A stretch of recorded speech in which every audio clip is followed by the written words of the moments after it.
So, my name is Freddy Kristiansen, as just announced. I'm going to talk about multi-tenancy and how it changes the NAV developer experience. Actually, this title was given to me, and it doesn't change the developer experience that much. I'm not going to drive a lot into detail about AL coding and stuff like that. I'm going to touch upon the couple of areas where it affects developing code. Else, I'm going to talk about multi-tenancy in general, who it's for, what it is, and how to set it up, and how to run it, and all of these things. And the reason for standing over here right now is that there's so much light over there, so it's just hard to see anything. And if I'm standing over here, I can actually see if you guys raise your hand when I ask a couple of questions. First one, who participated in the keynote yesterday morning? That is, I think, the vast majority, and that's fine, because I'm not going to repeat what Thomas told you guys about yesterday in the keynote, so I'm not going to go through the same slides. That would be a waste of time. Who signed up for a My NAVTechDays tenant.navdemo.net? Only a few. That was what I was expecting, because I could see that 69 people signed up for a tenant. The website and the tenant and the service was announced yesterday at the keynote, and you guys got an email where you can go in and actually sign up, and you'd get an email back from the system, and it would give you access to a tenant. I'm going to go through in this session how to create a multi-tenant service on Azure and how that setup actually was made. I kind of prepared that service to be able to handle 500-600 users and 69. So it seems like I overdid it a bit. Before starting here, how many people think they have an immediate need for multi-tenancy? Okay, quite a few. I'm going to ask the same question when I'm done here. Not that I think that you're wrong, but just to make sure that I kind of cover everything, because multi-tenancy is not for everybody, I think, and I'm gonna start on that. So, with that, let me take the very first slide, which just touches upon what I'm going to talk about. What is multi-tenancy, and who is it for? What does a solution like that look like, and how does it look from the customer? And then considerations to take when you're creating a multi-tenant service or solution, and then changes to the way that the developer works and what he has to do in the app. First of all, so multi-tenancy is optional. I think that was expressed very well in the keynote yesterday morning. It is still capable of running single tenancy. Actually, when you install the demo, you're installing it in single tenancy mode, and you have to do something specifically to run multi-tenancy. We have no plans of changing the fact that we still support single tenancy. Multi-tenancy is not intended to be used by the traditional NAV installations that we have out there today, whether they're hosted or on-premise. Majority of those installations have customizations, add-ons, all of these things. And multi-tenancy, as you probably understood from Thomas's description yesterday, is all about having one app and a lot of customers running the same app. It is targeted at giving partners the opportunity to pursue new and repeatable business in the cloud. Well, you can use multi-tenancy on-prem, you can use multi-tenancy for other purposes than this. You could use multi-tenancy to have a test set up of your app with a special database instead of having a test company, and you can use multi-tenancy for a lot of things, but it was intended for this purpose. And wherever we had to target something or to have some trade-offs, this is what we thought about. A lot of customers running the same app. So, if we look at this slide, tells us about probably a list of how things have evolved in NAV. The single instance way here, where you have one user connecting to, or a number of users connecting to one NST on a single box, connecting to a database. That is kind of what we did in 2009 and 2009 SP1. Multi-company, we've been able to do that for a while as well. And of course, multi-instance as well. You can install multiple NSTs on the same box.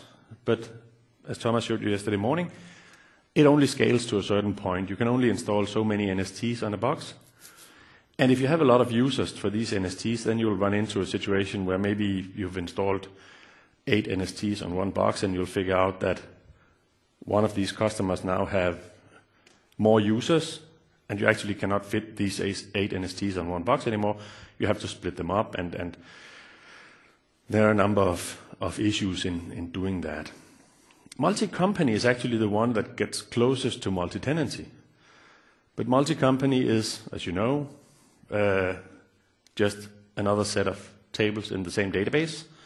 So if you have 10 companies, you just have 10 times X number of tables in one database, and you actually don't have any separation of data here. So isolation of data was the point that I was making. Multi-tenancy, you have every customer gets a tenant, and the users that are connecting to that tenant will be unable to see data from the other tenants.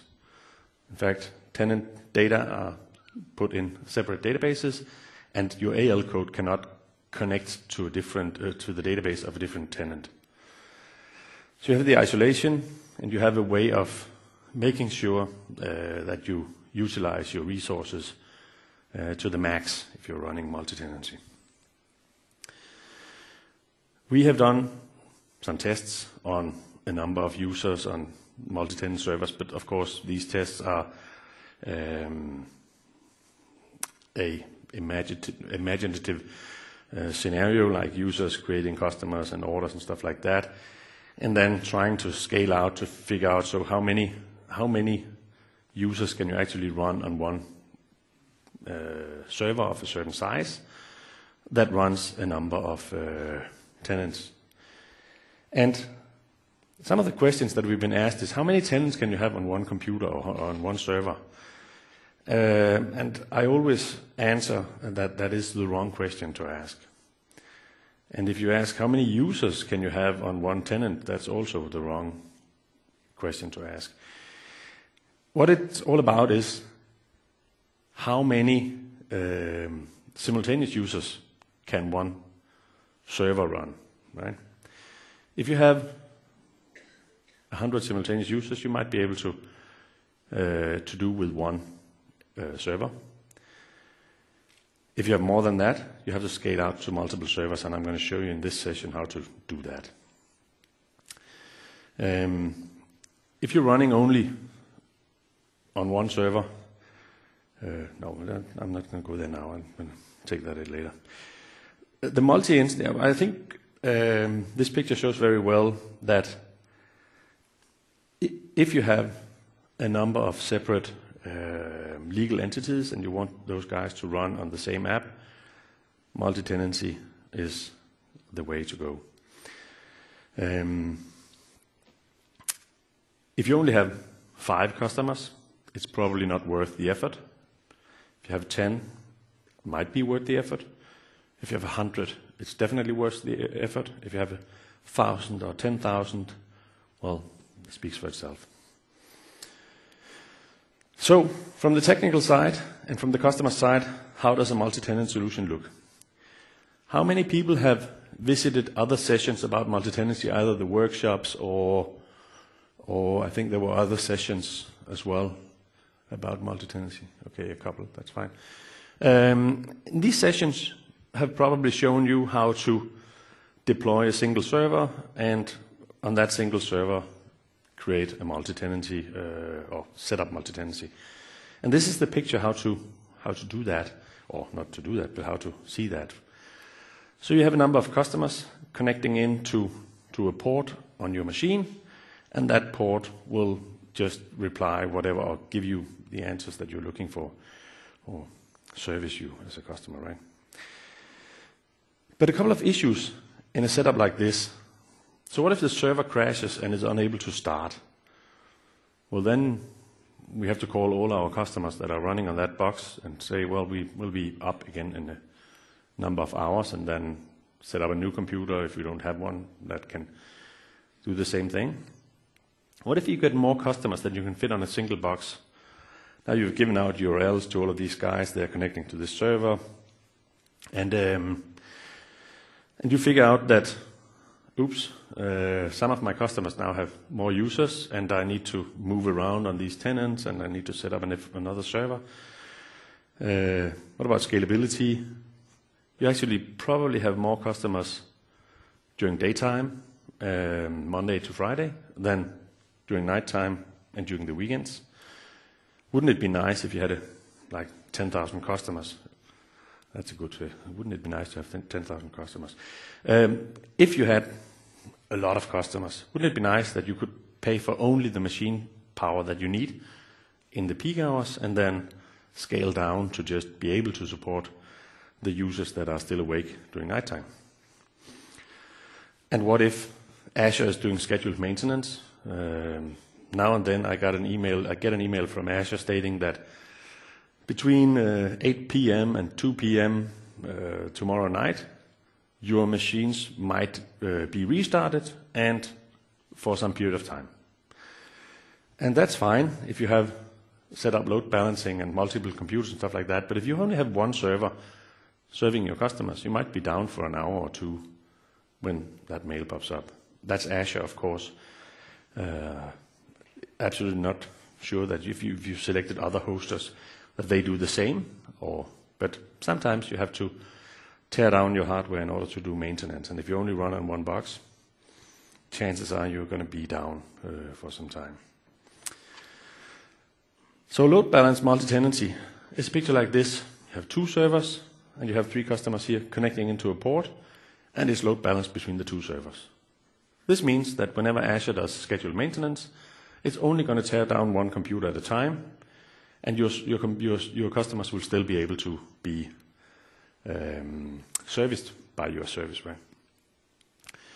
If your customers have a connection, if they're working at the time where the server is restarted, then they will lose their connection, of course, because there's state on the server and you have a connection and all of these things. But they can restart immediately and then be rerouted to the other computer, and they can keep on working. They're not going to lose any valuable things, because, as you know, NAV saves like during most of what you're doing. The most that you can lose is kind of the line that you're typing in right now in an order, or the current page that you're working on. So, for load balancing, what we need there is, instead of looking at the NAV service tier as a server with NAV installed on it, we need to look at NAV as a cloud service. So it's not one server with NAV on it, it's multiple service tiers in a service. All service tiers mounts all tenants, meaning that any service tier can handle any request from any customer. You can increase capacity of your service just by adding another server if you want to. You can save money by shutting down some of the servers, and you can give out URLs to customers that won't change because you move servers or add servers or stuff like that. This is the concept that you should be following if you are thinking large-scale multi-tenancy setups. This is another picture of a multi-tenant solution. This is actually pretty close to the one that lies behind the my NAVTechDays tenant demo. In that one, I actually set up 4 servers instead of 3 because I thought 500 users, that might be more than what 3 servers could handle. But I'm pretty sure that with the 69 users, I could have done with a small instance instead. Below, on the bottom here, there's 2 dev boxes. I'm going to talk about why and why they were put in there, and we're going to show how to use those. As you can see, there's a number of ports that are load balanced, and I'm going to talk about that in a second here. Load balancing between servers here. This is Azure specific, the top one here. The Azure load balancer is what's called a round-robin load balancer, and it's what's called 4-tuple based. 4-tuple means that whenever an application connects to a service somewhere, there's a source IP address, there's a destination IP address. That's 2 of the tuples. Then there's a source port and a destination port. Whenever these four tuples are the same, you're going to get the same machine behind the load balancer. So whenever you connect to your service that has 4 computers behind it, and you connect from the same machine using the same ports, you're going to get the same machine. Meaning that the role-teller client is actually working just fine because it sends key lives every 2 minutes. I forgot to talk about the timeout. These 4 tuples are only remembered for 4 minutes, meaning that if you don't connect until 5 minutes after, then the load balancer would have forgotten which server you got last time, and it's going to give you a new one. The Windows client, there's a setting in the config file there called client services keep alive interval, set to 2 minutes, meaning that it's going to send keep alives every 2 minutes, and it's going to keep the same server behind the load balancer. Web client is also stateful, and that's a problem because Internet Explorer is always, when you connect to a port somewhere, it is creating random source ports. So the 4 tuples are never going to be the same, and you're going to get a different server on the other side of the load balancer every single time you send a request to the server. The way we handle this in the service that you're going to see here is that the actual web client port that NAV services is not load balanced, but it's on a different port. And then the actual 443 or the actual HTTPS port that you connect to when you type in your URL, that is load balanced, and the first thing that happens on the computer that you get is that it redirects you to a port on that computer which is not load balanced. So then you get a pointer to a specific computer, kind of like what the Windows client is doing, just by changing the URL inside the browser. Web services, click once, and help server, and all of these guys are stateless, so there are no problems. If you have an application that wants to connect to web services and you think that you can get some advantage of getting the same server because of caching and stuff like that, then you can also send keep alives like the Windows client is doing. And of course, when you send keep alives, if that server that you got last time in the meantime has been restarted, then you'll get a new one, but if it's still there, you'll get the same. Okay, so let's have a look at the NAVTechDays cloud service and look at the Azure Management Portal here. So I have a number of services. So this is cloud services, this is virtual machines, and a lot of other things. I'll have a cloud service here called NAVTechDays. Inside of that cloud service, there's a number of computers. Let's see, we can scroll up here. There's a number of what's called instances. Instances are the actual computers that are running inside the cloud service. So one cloud service can contain a lot. I actually don't know if there's a limitation to how many VMs you can combine in one cloud service. In this case, I've set up 4 servers that are called NAVTechDays 1 to 4, and one called TechDays Dev, which is my development box. These guys are X-large, meaning that they are actually the same as a physical box. I think they are very, very big. Let me drill into one of these guys, and actually now I've drilled in and looked at one of the actual VMs. I can see the dashboard for this one. As you can see in a second, it's not like it has been overburdened by anything. It's at a very, very low percentage, like 0.5% utilization. So it could do more, definitely. Let's look at the configuration. The availability set here is what determines the load balancing. The machines that you have put in one availability set, there you can specify which endpoints you want to have load balanced and what not. So looking at the endpoints, we're able to see which ports we have publicly available, meaning on the outside of the cloud service, and then the private port, which is actually the port that is connected on the server. And whenever it says load balanced out here, you have a name on the load balanced set, and you can see that click once, yes, that's load balanced, client is load balanced, help server is, OData is, SOAP is, and web client is. But as I said, web client, that is actually just a redirector, and this guy is the actual port that is listened to by NAV in this setup. The availability set determines one other thing, and that is when you set up 4 computers in an availability set and look at the instances here, Azure will spread those out over 4 different update domains and 2 different fault domains.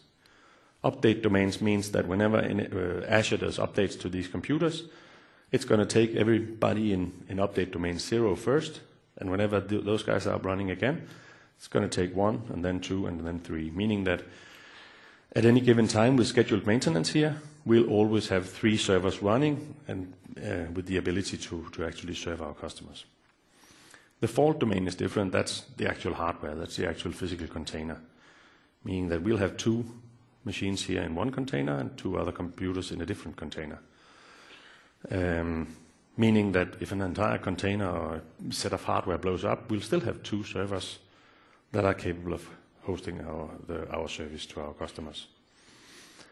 And this is as close as we'll get to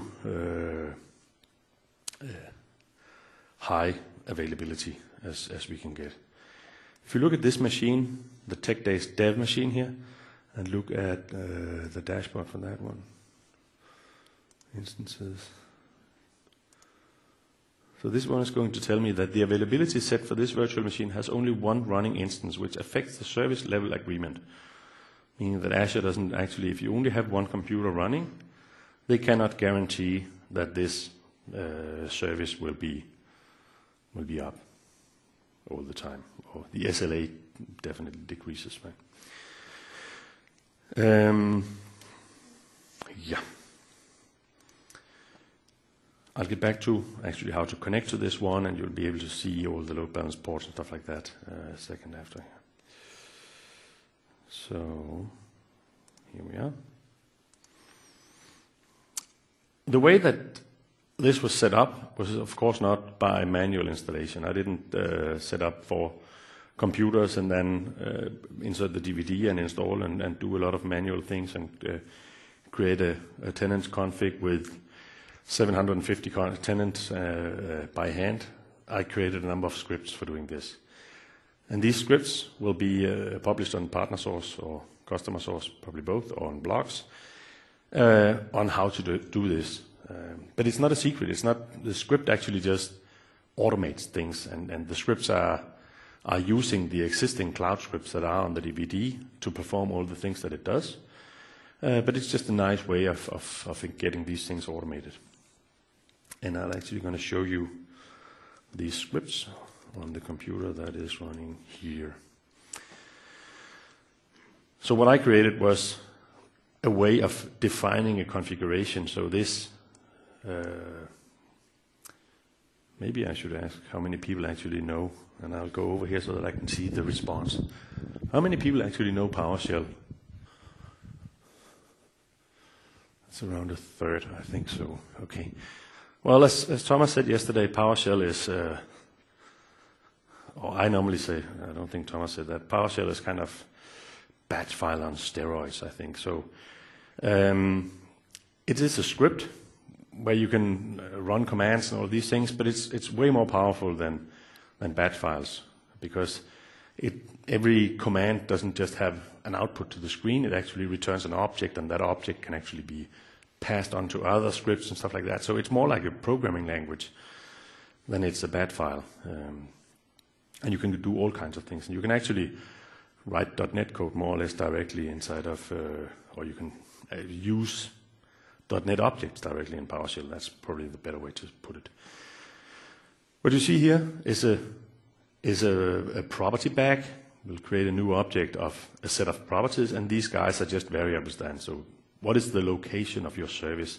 I want it to be placed in the Western US. This is another variable that just is a property bag that tells us, so if your service is in the Western US, what is your SQL server, and what is blah, blah, blah, blah, blah, what are the affinity groups, what is the virtual network, and all of these things are hidden in that one. The other information here just specifies the name of the service, how many servers do you want, how many dev boxes, what are the size of the VMs, what are the names, certificates, and all of these things captured in one script here, which is kind of my definition of my service. With that definition, I have a script called new nav service, which just take one parameter, which is nav service. That is my configuration. Running this script will create a service. And running this script with my tech days definition of a service has created those 4 servers, 1 dev box, and I was ready to add tenants afterwards. Going through this script is actually fairly easy to read. I'm going to skip some of the lines, but in the beginning up here, we'll create the affinity group. That is where we want all our machines to be. We'll create a new Azure service, which is the one that's going to host all our servers, and then create the app database. This is actually one of the commands from the existing cloud script. Then we're going to add the first server. That is one of the new scripts, specifying the configuration, and then say this is the first one, and then add additional servers just by looping over the number of servers that we want to add. At this time, we have a running service with all the servers, and I can add a number of default tenants, and then I can add the dev boxes afterwards, and this is the end of the script. I said new nav service database is the existing one. It's not. This is one that actually is in this pack of scripts, and it's going to take the parameters from the service configuration and transfer those to the original script. So it's not entirely correct. And the new nav service tenant is also a kind of a thing on top of the normal mount nav tenant. And the reason for that is that we want to, when we add a service tenant, we want to restore a database and mount the tenant on all the computers that we have. The way that I then added the 750 tenants is with this script, where actually the top half is just to get a random password. And then the bottom half is a loop. Whenever you do this 1 to something, you pipe a number of things from a virtual list into a set of scripts. So you'll have a for next loop here for 1 to 750. Then get a random password and set up an object specifying what is the name of my tenant, and what is the password for that one, and what is the user, and then call a new nav service tenant. And it took some time. It takes a couple of minutes or maybe 2 minutes to create a tenant. And since I was expecting 500 people signing up, I thought I would prepare those tenants up front, and actually did make 750 tenants, which I then just give out using the website that you all got a link for. So, dwelling into the scripts, I'm not going to go into too much detail about this. The scripts are currently not anywhere. I'm going to go through those with the dev team so that I can upload them to, as I said, customer source and partner source, and then they're going to be available as sample scripts on how to deploy a nav service in the cloud. Let's have a look very shortly on actually what came out of this, which is this one. This is the one that Thomas showed you yesterday, where we actually have all the tenants loaded on this service tier. And if I start to dismount them here, of course, this server will not be able to respond to that tenant anymore. So I'm not going to do that. Okay. So multi-tenancy from a customer's point of view, right? If you have a multi-tenant solution, it could be whatever. I mean, you could imagine that you create a solution for a vertical market, and that solution is created in the right way. You don't have any customizations for the customers, or no customer-specific customizations. You've created your reports in a configurable way, and you've done everything that is ready to create this app up there. And now you want to allow people maybe to sign up themselves and create a tenant and do click, try, buy or whatever on your app. Then you need to provision tenants to your customers. And the customers will have to get a URL in which they connect to your service. And I'm going to go through how the tenant resolution, how does NAV figure out what tenant to actually give you when you try to connect and actually do stuff, right? No customizations, meaning that, as I said before, same app for all customers. You can do personalizations, you cannot do configurations for customer specific. And reports, well, you cannot do customer specific reports in 2013 R2, which is probably one of the things that we would have liked to not do, and we're looking at that for Crete. So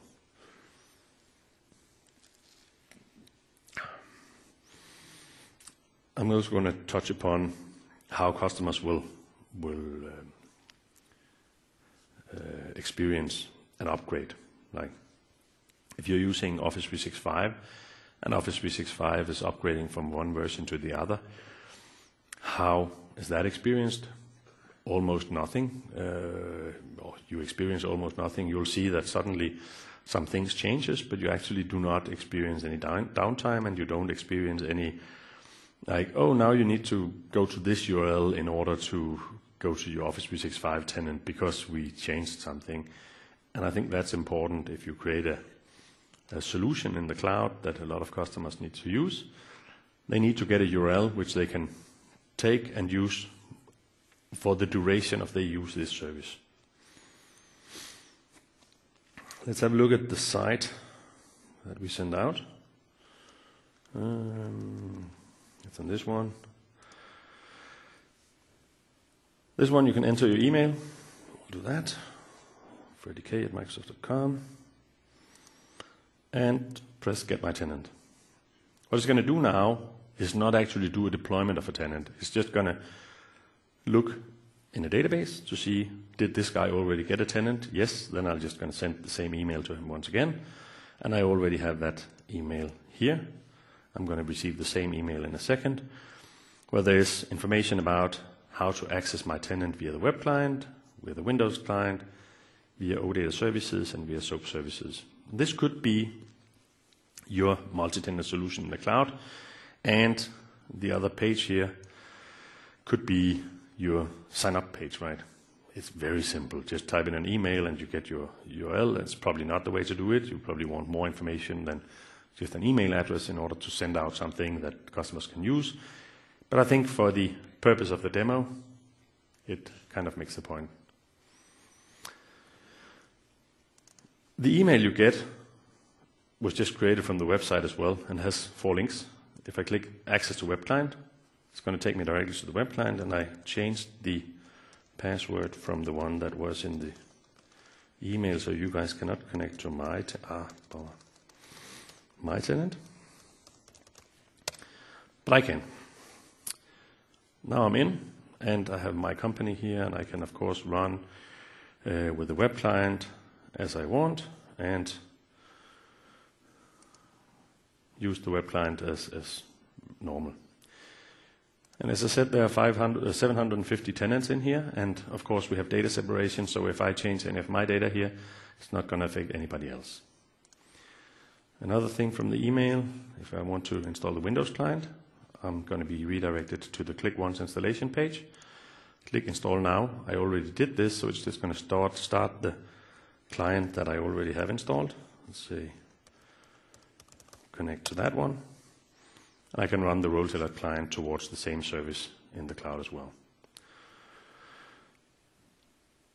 One thing that you will see when running the role-seller client is that the select server dialog is gone, a click once manifest is specialized to connect to a specific tenant or and a specific server, so you should not change servers in a click once manifest. And you can easily have multiple click once installation on the same computer. So I could easily have 3 different icons connecting to 3 different tenants if I wanted to do that. I can also run the installed client, and I ran that earlier on. This one. So I installed the client on this computer as well, side by side with the click once one. And that is not part of the email, by the way. But you can connect to this one as well, and if I do select server in this one, you're going to see NAVTechDays, blah, blah, blah, blah, blah, and then tenant is TechDays2 here. The other 2 links is accessing OData services. A couple of things were exposed as services like customer card, sales order card, and company. And the last one is accessing SOAP services, and you can see what's exposed as web services here. And if you want to try out, you can also write an app that connects to this. I'm not going to do that in this session. Back to the presentation. So try it out. I think the website says I'm going to tear them down again on the 15th of November. I might leave them up there for another week or 2. But it's something that you can try it out, and you'll get a click once manifest or a website. It's really not, it's for free. You don't have to put in your credit card. I don't have to know anything, and I'm not going to misuse your email for anything, but to send you information about now, I'm tearing this tenants down again because the demo site will be destroyed. And this website is only going to be there until tomorrow or something like that. So if you haven't signed up until tomorrow, the website is going to be gone again. Provisioning tenants. My website did the second option here. Just send out emails with pre-provisioned tenants. If you want to do tenants provisioning on demand, you need to create a database or restore a database. It depends on whether you have demo data that you want to have in this tenant that you give out. If you just create an empty database, Thomas showed you that yesterday in the keynote, creating an empty database, creating company, mounting the tenant would actually create all of the tenant tables there, but of course empty. The other option is restoring a database and then mounting that as a tenant database. And that's what I've done for the 750 tenants here. I've restored the W1 database, so you all have demo data in that one. Also, creating a click once manifest if you need to. It's optional whether you want to use click once or not. I selected to go with both options. If you don't want to, then you can use web client, and then you don't have to run that part of the script. You need to mount the tenant on all servers. If you only mount the tenant on 2 servers, then chances are that customer is going to hit one of the other 2 servers and will be denied and actually get a notification that you are connecting to an unknown tenant. And then, of course, sending out the email with the information on how to connect. Let's look at tenant resolution. So how does when you send out a link to your customers, they will connect to the service, and somehow NAV needs to figure out what tenant to give, or what tenant to give data from, right? For the web client, these 2 links up here are giving you exactly the same tenant. So you have a host name, and this is actually the one that is put in the email. HTTPS TechDays2 navdemo.net nav web client. Click this one, and you will open the web client, and I can log in and stuff like that, and you'll get the right one. You will see up here that actually the URL changed when I typed it, and I'm going to talk about why in a second. You can also specify the tenant in a query parameter. Clicking this link will give us exactly the same, and you'll see here that I'm actually connected to a different server now. So I'll go in here and say admin my password. I'm going to take the other browser and say admin and my password. If you look in the URL up here, this guy was redirected to port 44304, which is machine number 4 in our cloud service. This one is redirected to 44303, which is machine number 3. But they are, of course, connected to the same database. So if I go into customer here, let's go into items and change one of the items, bicycle demo. Close this one. Then the other guy should, in a second, let's see. Okay, yeah, I can't even see what's what. The other guy will have the bicycle demo as well. Oh, this was a bad demo. But anyway, now you'll see the bicycle demo on both tabs here, right? It's like they are so identical because it is the same thing.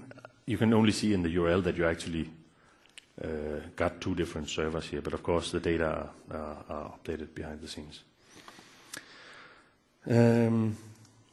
So how does it happen? I mean, how does this one know that you want data from TechDays2 tenant, and what is the NAVTechDays NAVDemo.net, and what is this? Well, this is actually the server name. The server and the service is called NAVTechDays.NAVDemo.net. That is a specific name of a server or of a cloud service. And the right way to specify a tenant is by putting a query parameter $tenant equals TechDays2. NAV has, however, whenever you mount tenants, the ability to specify what's called alternate tenant IDs. And alternate tenant IDs can be other ways of identifying a tenant. And that could be a host name. So my tenant, TechDays2, is actually mounted with TechDays2.NAVDemo.net as an alternate ID, meaning that if somebody connects to that URL, I'm going to say, well, I can see that matches the alternate ID of my tenant, so I'm going to give him that tenant. The same thing can be done with the SharePoint app. If you install a SharePoint app, then we can use the SharePoint host URL, like the site that you installed the app on, to specify what tenant you actually get the data from in NAV, meaning that you don't have to have $tenant equals something. It's actually done by simple URL rewriting in, and that's an IIS feature. So we actually, whenever you do the hostname here, we take the techdays.navdemo.net and put as $tenant equals techdays2.navdemo.net. And if we take a look in the browser here and take a look at what happens here, it says tenant limit techdays2. That's the one where I typed that. And let's take the other tab. It says tenant equals techdays2.navdemo.net, ending up in the same area. Let's have a look at the server to see how that actually plays out and see if we can look at whatever TechDays tenant we had up here. TechDays2. Where are we? Here we are. Tenant ID, TechDays2. Alternate tenant IDs, you can have multiple, is techdays2.navdemo.net. And I have installations where I have like a gazillion of different alternate IDs because I have the same app installed on a number of different SharePoint sites that points to the same tenant in NAV, and that's the way to do these things. Looking at, not this one, the Windows client. If you're running click once, select server dialog is not available. You'll always get the tenant for which you got the click once manifest, and in my case, http techdays2.navdemo.net. If I click this one, I will get the click once manifest for TechDays2. If I go up here and say select TechDays200, I will get the click once manifest that connects me to TechDays200, meaning that in this one, when I get a client installed, I will have a custom setting config pointing to a different tenant than if I install this one from the other one. And if I press install here, it's actually going to install a new one, because even though I already had installed the one for TechDays2, I have not installed the one for TechDays200. and I need to install the click once manifest for this one if I want to connect to that one. I don't want to do that right now. If you installed NAV, select server dialog. I already showed you that that's the server name and the port, and then /tenant here. On Dynamics NAV // it's a query parameter like all other URLs. So wherever it's a URL, it's actually a query parameter. I thought that Dynamics NAV also supported the host name in here. I found out yesterday it doesn't, so I'll file a bug on that because it was intended to be Dynamics NAV // then TechDays2 navdemo.net, the port, the instance, and the company, and that would be able to give you the right tenant. It doesn't in 2013 R2, I think it's a bug. Web services supports the same thing. So with a query parameter, you can specify server name and your tenant as a query parameter, or simply by adding this one, which is your host name. Clicking this one will give me the internet site, blah, blah. Also, I don't know what that is, but that's probably because the URL is wrong.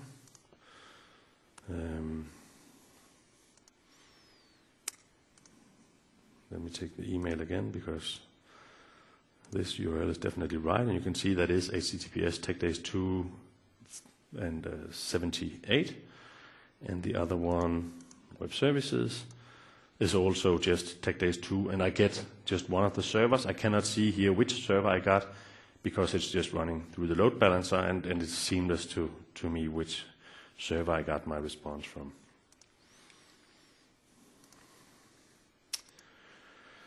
Okay. But again, you can specify the query parameter, or you can specify just the host name. When you type in a username and a password, that is a very common mistake by users using web services and a multi-tenant solution. You need to specify tenant / in the username like you do with a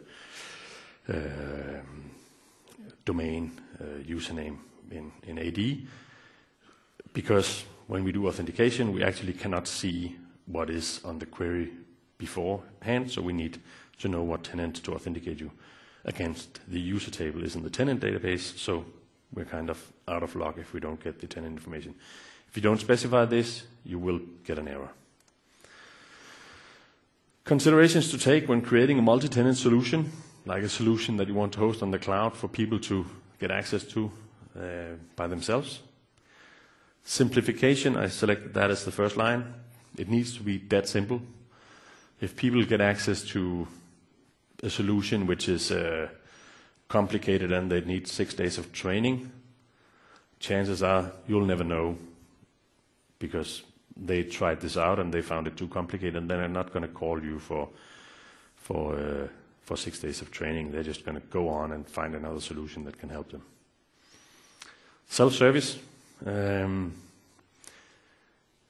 This is kind of targeted for, like, if you want to do these solutions for a lot of customers again, you won't be able to answer questions. You won't be able to do the training. You need to create a solution where they can learn by doing. I think the mini app in 2013 R2 shows this very well by showing you videos of how to do things in various areas. And one of our partners, Serenic in the US, they also created what's called a slimmed down version of the Serenic Navigator. It's called Serenic Navigator Express. And that one is like a very, very, very simple version of Serenic Navigator. And everywhere you have like how-to videos of how to do this and how to do that. And it should be like whenever their customers, which are not-for-profit organizations in the US, are going in and they will provide the click, try, buy, and they'll get a tenant and they can try this out, and they must be able to figure out how to use the system without calling Serenic. And that's what they're targeting, at least. They'll go live with a system like this in a couple of weeks, I think. Self-service, it's a good idea to have demo data included if people do a try, and then use rapid start whenever they do a buy in order to help them like get their static data in and stuff like that. The app needs to be configurable, like reports. You need to be able to configure what logo and stuff like that. You cannot rely on object metadata changes anymore. You cannot rely on page changes. You need to create an application where customers themselves, through configuration or whatever, can change the app into looking like the app they want to run. App database versus tenant database, there's a number of things that are in the app database, and typically tenants will not be able to write in the app database. You can, when you mount tenants, specify that tenants are allowed to write in the app database in a running hosted service in the cloud. That is highly not recommended, because people can now change things for the other guy, which, like, I can go in and remove something from the web services table for another customer, and his solution is probably suddenly down, right? And there's a few AL commands affected. If you look at the different databases, the databases that are in the application database, as I said, will be read-only whenever you run a multi-tenant solution. And the places where this probably hurts the most is, I think, profile, web services for some piece, charts, and I think permission sets. These are the things that, well, we might end up taking these tables and splitting them into two different ones so that the tenant can override information in these tables for that tenant. But we cannot give them access to override it for everybody, right? And we didn't do that in R2, and we might be changing some of these things in the future versions. But I mean, stuff like web services, right? It is part of your application definition to have these things published as web services. But it's also part of that tenant who needs to maybe do Excel import from a specific OData feed that goes to a different table. So he wants to have this thing exposed as a web service, but the app needs these things. So we might, right now, it's only in the app, and you need to do that. And the way that you are informed about this, now connected to a normal tenant, so I'll connect to web services. I can, of course, read the data as everybody else. I can, of course, create a new one, because I haven't written anything to the database yet. So whatever. The time I click publish, it actually creates the record in the database, and I will get an error saying this page has an error. And if I look at this one, you do not have permission to insert web service records because the tenant is mounted with the application database as read-only. Contact your system administrator. And we don't want to do that because I don't want to change it. Some of the other things, like the web services one is a good one. If you have application code, I know I wrote application code at some point in time which auto-exposed things as web services when you said edit in Excel on a page. Then I said, okay, and we need to expose this page as a web service. That code would not be able to run in a multi-tenant solution. So we need to find out a different way to do that. Also, if you have code accessing some of the other things here while while connected to a tenant, you will also get errors there. A couple of AL commands that are affected. Tenant ID is a new one that returns the ID of the currently executing tenant. Application path, well, that has nothing to do with tenants at all, but it will return the path on the currently executing server.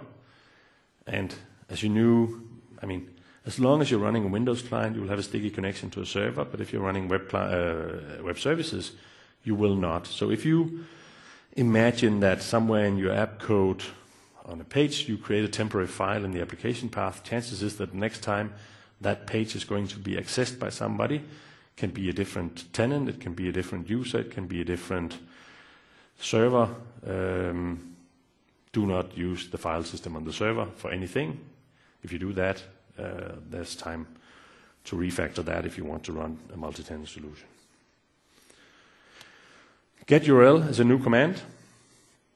As you can imagine, I showed you the URLs for the web client, the Windows client, and you got the function called tenant ID, and you can imagine that if you wanted to create a URL that returns a pointer to an OData feed to this page and this data, you could do that by doing simple string manipulations. But there's a lot more to that than there.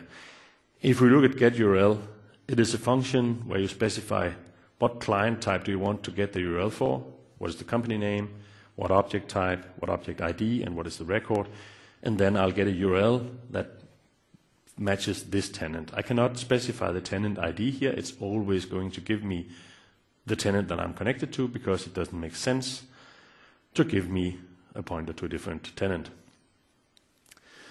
If you're running single tenancy, it's exactly the same. It relies on 3 settings in the custom settings.config, where you need to set up the base URLs for this server, because we cannot use the machine name. I've seen code that just takes the machine name and adds some other things, and then you have a URL. But if you're running multiple computers in a cloud service, then that's also not possible, because the machine name is just whatever, and that's behind the cloud service. And what you really need to specify is the server, the cloud service URL, right? And that's what you type into your custom settings.config. Let's look at some of these things. Here we have this one. That was not the one I wanted. Oh, we are here. So let's look at the OData thing here. OData base URL is here. And that specifies NAVTechDays.NAVDemo.net and the port and nav OData. So that's my base URL. This information is used whenever getURL is creating a URL for data in this on this app. The same in the SOAP services. This URL is used for that. And let's look at client services. Web client base URL has HTTPS and no port, but the same server and all of these things. So with these 3 base URLs, I am able to create URLs for the different services. And I created a small 2 fields on the customer card, which returns me a couple of URLs.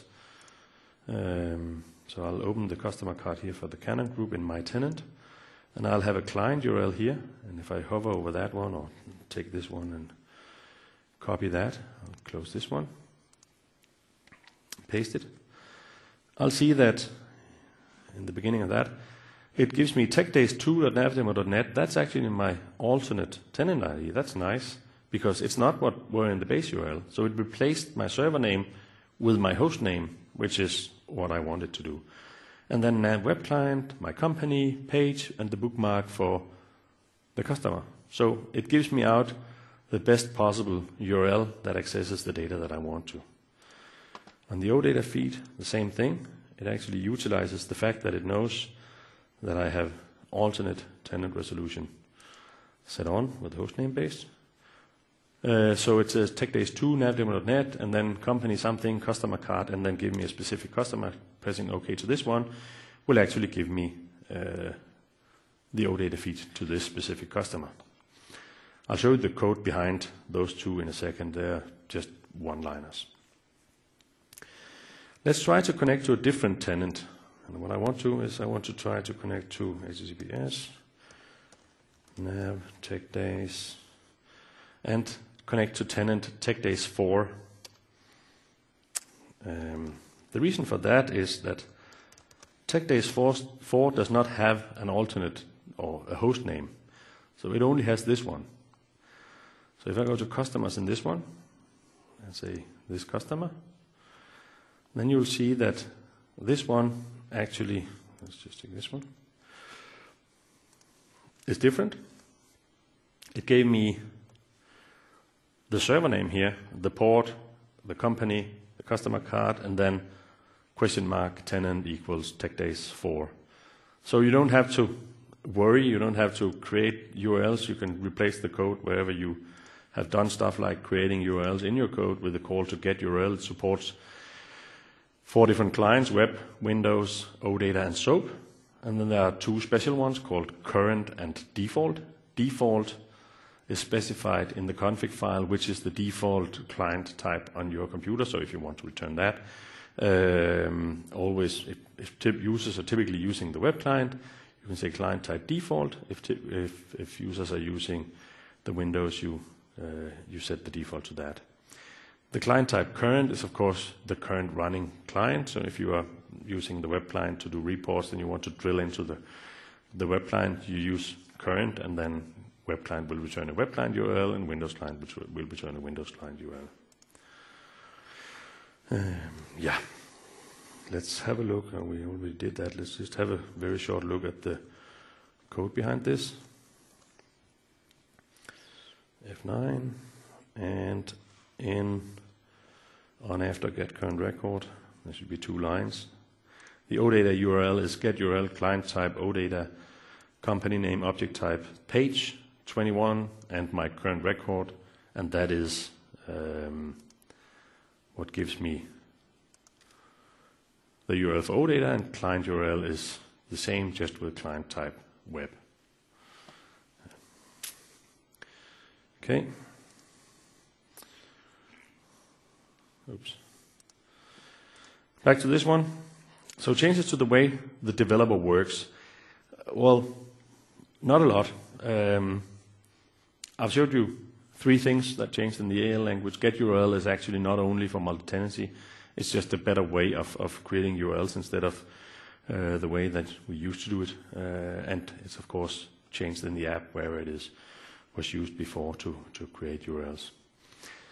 There are a couple of changes in the development environment. As Michael told you yesterday, the development environment, whenever we want to do database changes, we need to connect to a service tier to actually do these database changes. And let's see, I have time, so I'll do some fun stuff here. I'm going to go in and do some actual changes to the NAVTechDays service. So that is the one that we are running here, and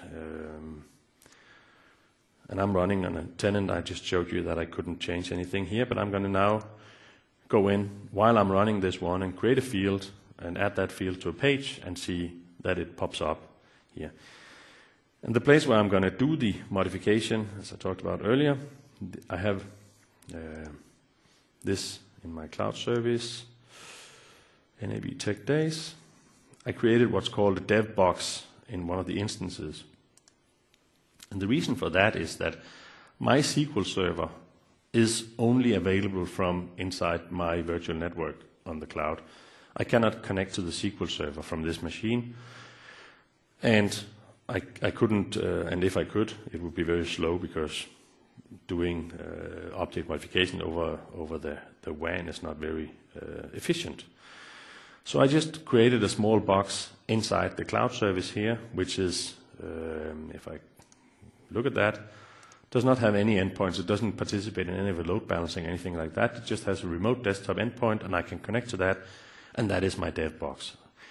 If I shut it down, I'm not paying anything but for the 100 megabytes of storage, which is like $0.01 a year or something like that.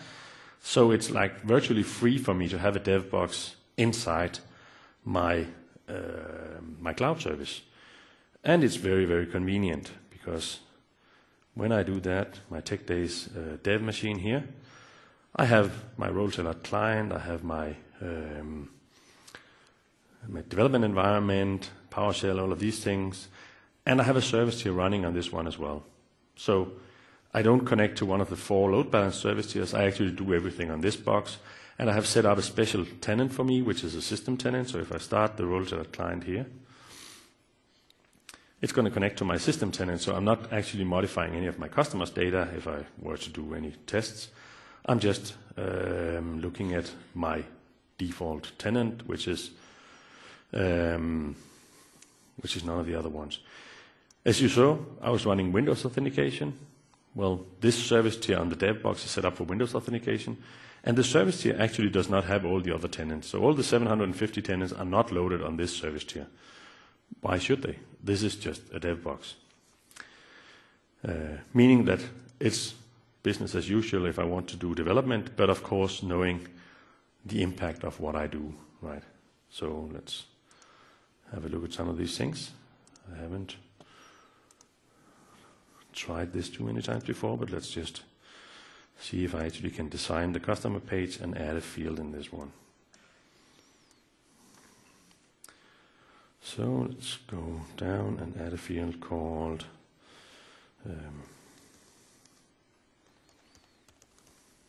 my test text 250. So as Michael and Thomas told you yesterday, when I save this table, then it's going to check whether these table definitions are like ruining anything in any of the, or in this tenant, but it's not going to connect to all the other tenants. So I say yes to that one. The database is required with several NAV server instances. You must choose an instance, and that is, I'm going to choose just the one that is on my box here, which is which one? This one. I could connect to the other ones and let those do the modification to the app database, but I'm not.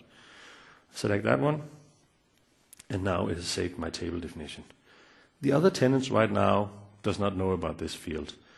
Maybe the tenant that I'm logged into right now will see this change because I have the customer database open, but on demand they will figure out that there's a change and actually add that. I'll add the field to the page before let's just add it to the list first. Let's say here, F3.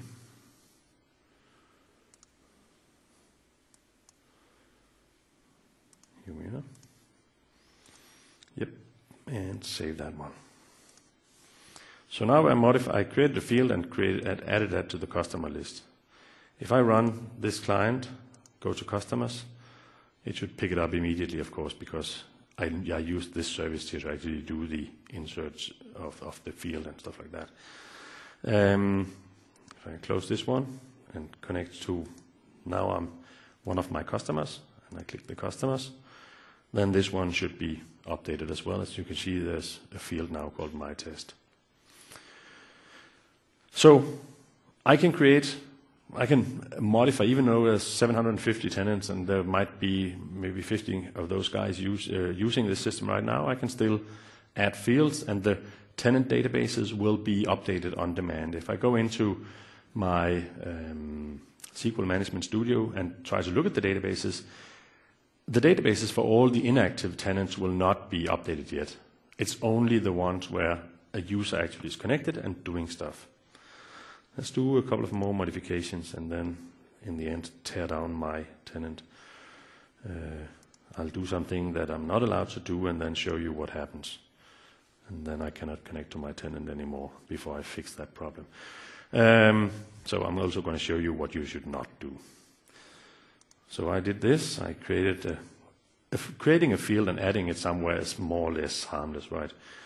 Then I'll go to the customer card and add the field here as well.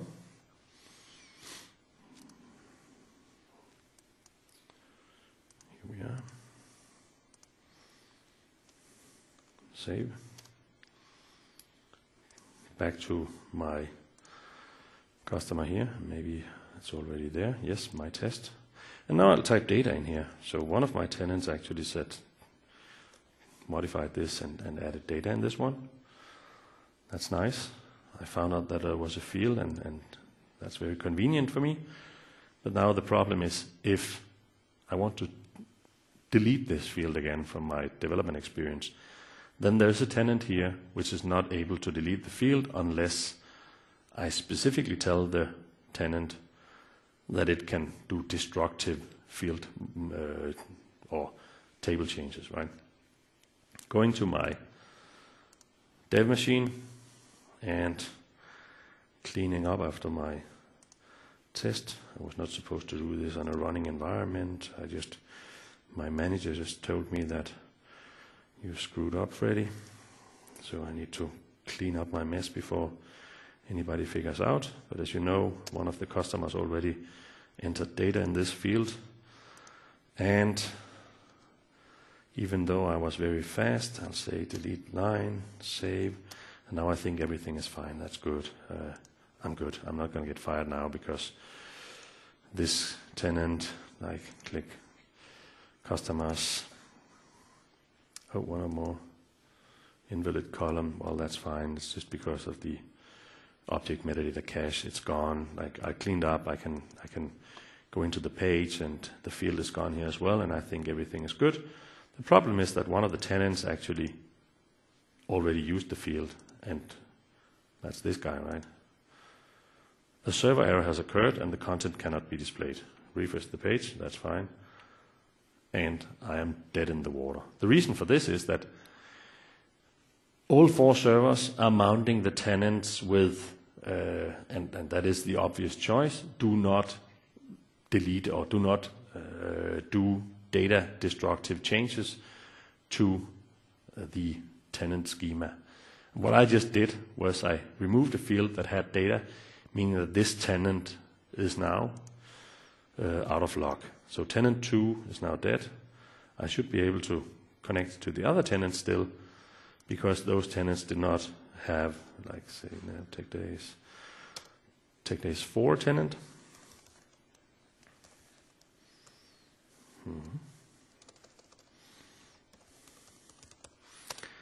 This tenant did not put any data into the customer, the new field, so the field was just deleted from this tenant. But I have a dead tenant now, TechDays 2 tenant.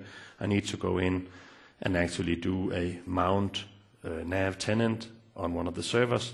With that one, with the mode sync, there's a sync mode telling it to do destructive changes or remove the field manually from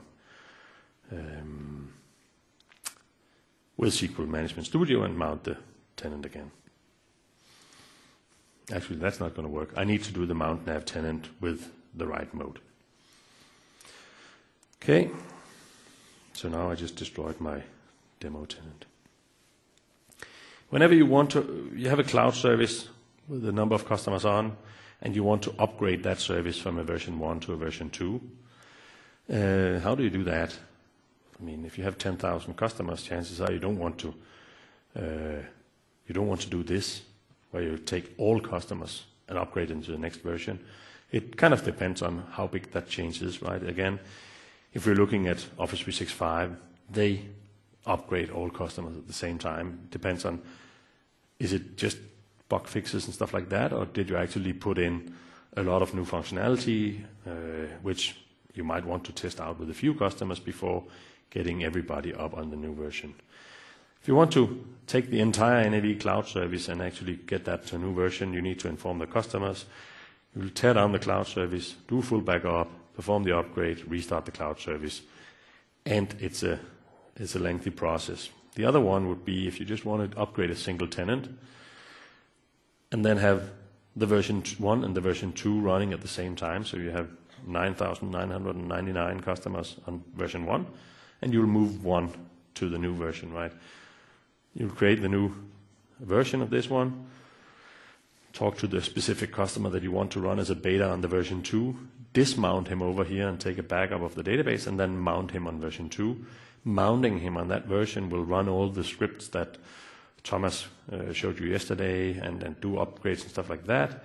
And then you'll just update the DNS so that the URL that you gave that customer will now point to the version 2 instead of NAVTechDays. It's going to point to NAVTechDays version 2.navdemo.net, and the next time he runs the Click Once client, he's going to get an upgraded Click Once client. The next time he runs the web client, he's going to connect to a new service and see all his data with the updated version of the app. When you've done this with a number of tenants, you can of course take the tenants and move them at the same time, or move your app to the version 1 if you don't want to run 2 simultaneous versions of your app. So I have like 14 minutes still for questions. And I think I got some t-shirts here for the people with the most, or maybe just do it with the 5 first guys to raise their hand, I think, down here. Question? We can have several databases on one SQL server, but can we have several SQL servers? Can we run several SQL servers? Question is whether we can have several SQL servers.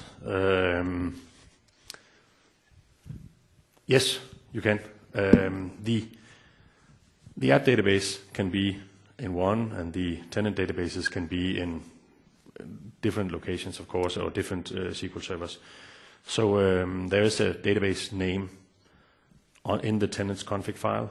I actually didn't show you that one, but all the tenants configurations are in a tenants config that is next to the custom settings config, and there's a database name in that one as well. So you can have multiple databases and for a database for every tenant if you want to do that, but probably not relevant. Yep.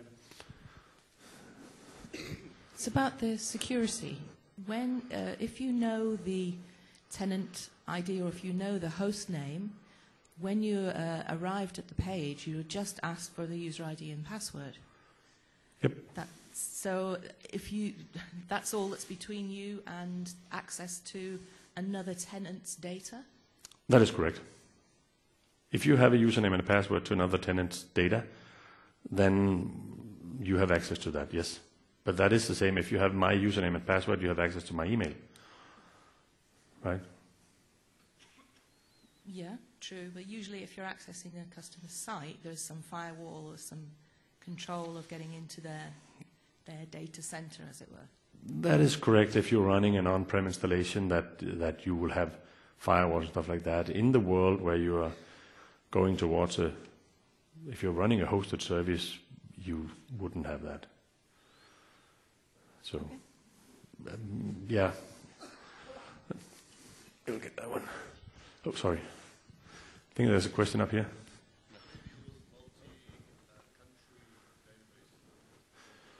How do you deal with multiple country versions? Well, you'll have to run the same app, meaning that you'll have to put them into one.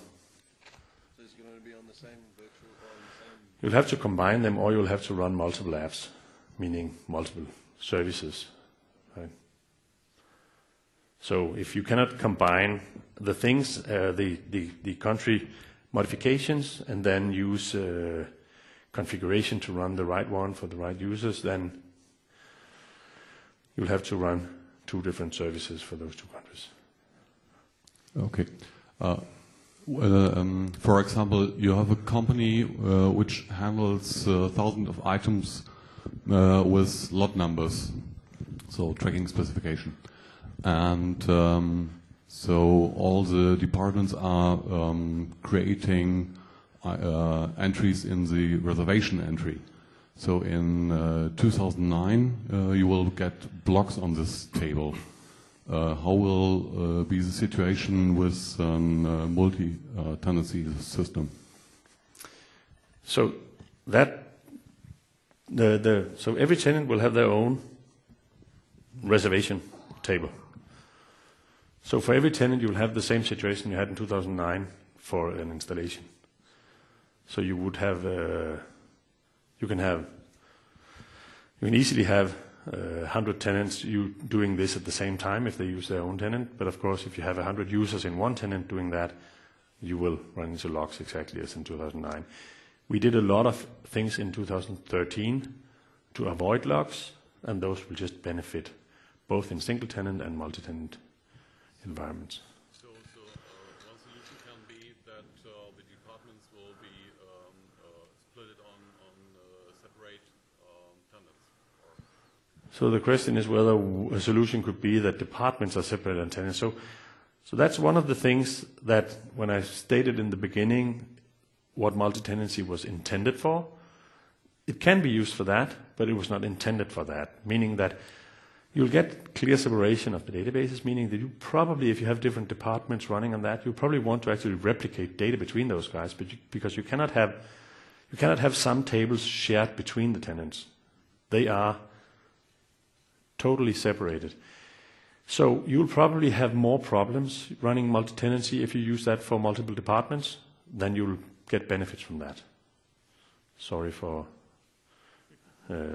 if you came here because that was your problem. It's one of the guys, I mean, afterwards I'm going to ask again how many people are going to think they have an immediate need for multi-tenancy. And I think, because I've heard stuff like that before, and you can use multi-tenancy for some of these things, but I'm not sure that it is the right solution for these things. 2013 will solve a lot of the logging problems already. And that's maybe, 2013 R2 is the same, of course. Yep. In the tenant database, there is a table called object metadata snapshot. Yep. What's the logic behind it? So the object metadata snapshot, that's a good question. Object metadata snapshot is if you have let's take the customer table, right? So the object metadata for the customer table is in the app database. And it says there's these 100 fields. And whenever I create a new field, I'm going to add that to the app database. Whenever the tenant service here running a specific tenant is using that table, it's going to compare the object metadata snapshot to the one in the app database and know, I need to update something here. And if that's on a table, I need to actually update the schema on the table. That is how the field made it to the tenant database. And that is the reason why we don't do that on all tenant databases. Whenever we connect, we'll see the object metadata that was used to create the schema of this table was this, and there's a new one here. So we're going to update the schema in the tenant database and put the new snapshot in there. So that's the way we handle that one. There is no object tracking table. That would be...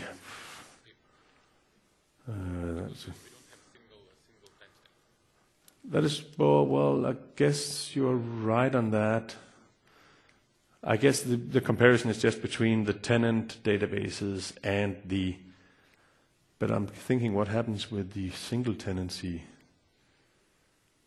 thing then. I'll have to say I don't know what happens there. If you have multiple servers running single tenancy, we'll have some kind of tracking. I don't know how that's going to fly. Other questions? In the middle here.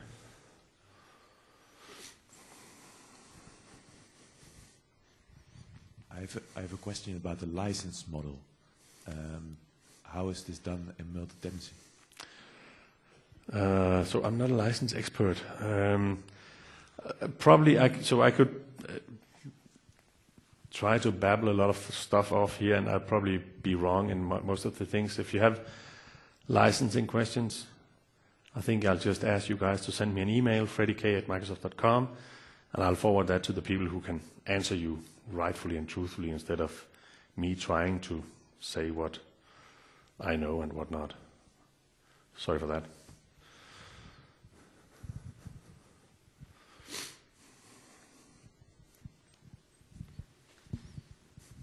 Hello.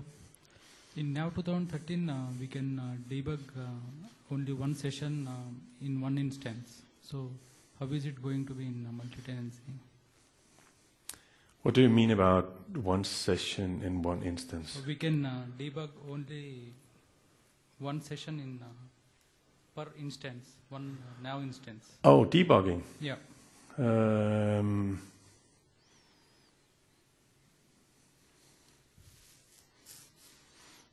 I know you can debug. I think it's the same. It's just one. I mean, Per tenant the question is, I think you can only debug one instance per service tier. Okay, so if we have multiple tenants under one instance, so we can debug only one session. Yes, and if you have multiple servers that I showed you, you can do. You'll have a hard time figuring out what server he's running on and all of these things. So I don't think multi-tenancy and a lot of servers and thousands of users are really targeted at live debugging of stuff. I think that's something you'd have to do on a trial system and see if you can replicate the error that's coming there. Okay, and debugger breakpoint table is also in app database. So can't we set individual breakpoints per tenant? Well, it's in the app database. That's probably right. But so it's only going to be. You need to start it in. You need to be running in the debugging mode, right? And you need to be connected with the debugger. So no, you cannot set that on a tenant-specific thing. Okay, thank you.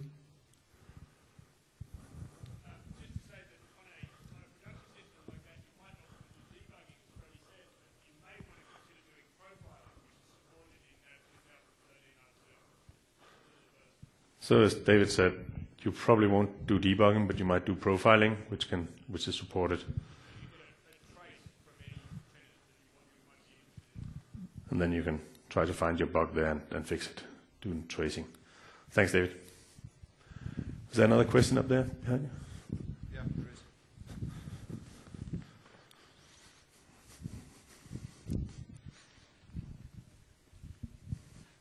One question, do we have or will we have a possibility to get data from one tenant to another, like change company in the classic environment?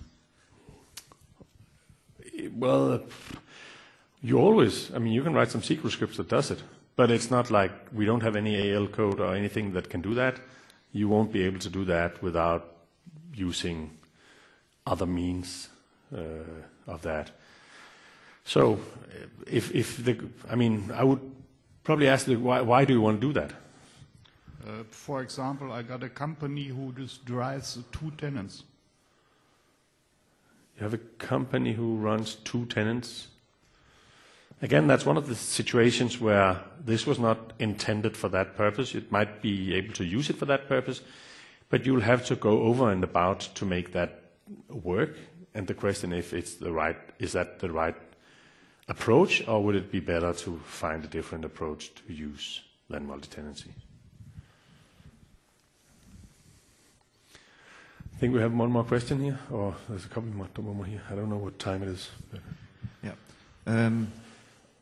Wouldn't it be a good idea to have a possibility to indicate on a table whether this table is on which server this table resides? It could be on the app server or on the local tenancy server.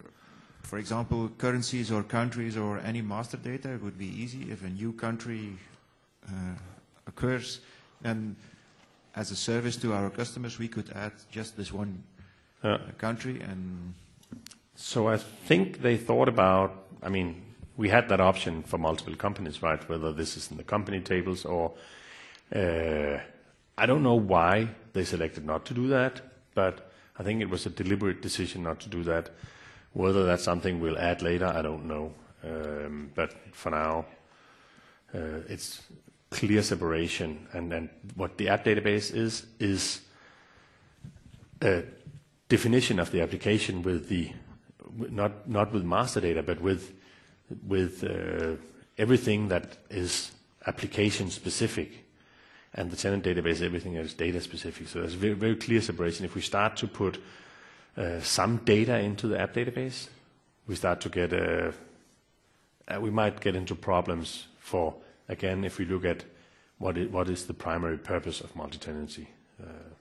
But you're probably pointing at a scenario where you want to use multi-tenancy again for something that is maybe a number of hospitals in a hospital chain or whatever, right?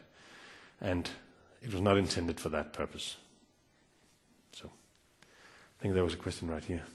I'd like to know that where is the shared .NET space server side in relation to multi-tenancy? Is it on a physical machine? Is it in the tenant space? Or it's like shared for all the tenants? Shared?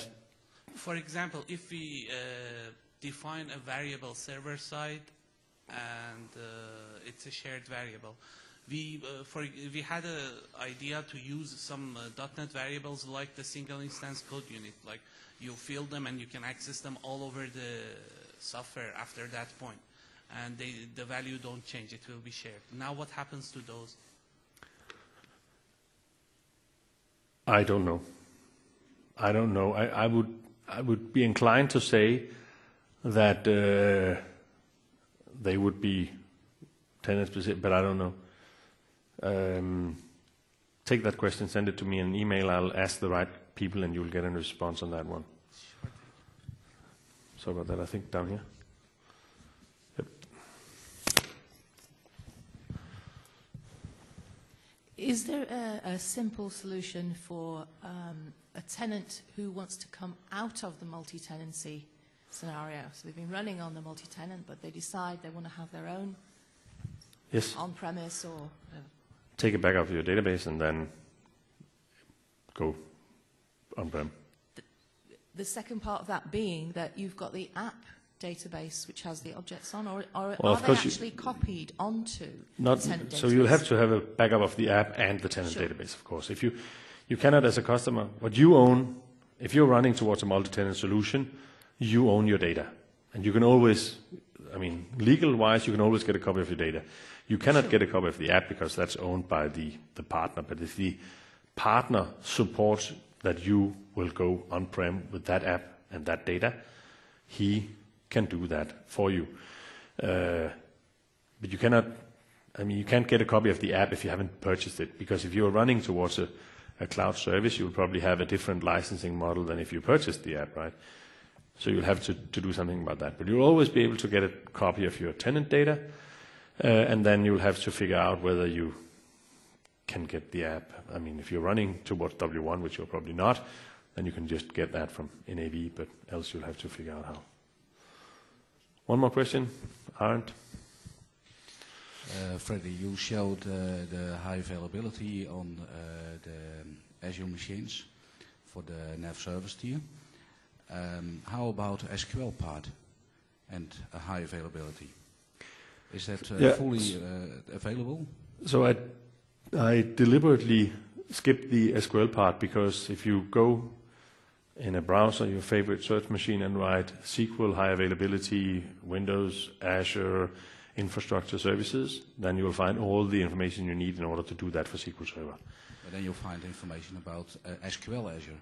But now we are using SQL on VMs on Azure. Yes, that's why you have to write SQL infrastructure as a service. Yes. But yeah, you're right. SQL Azure, we don't support SQL Azure in NAV 2013 R2.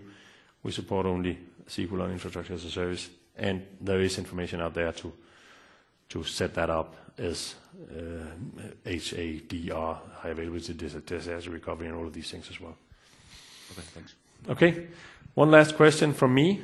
How many people do now think they have an immediate need of multi-tenancy? By the raise of hands.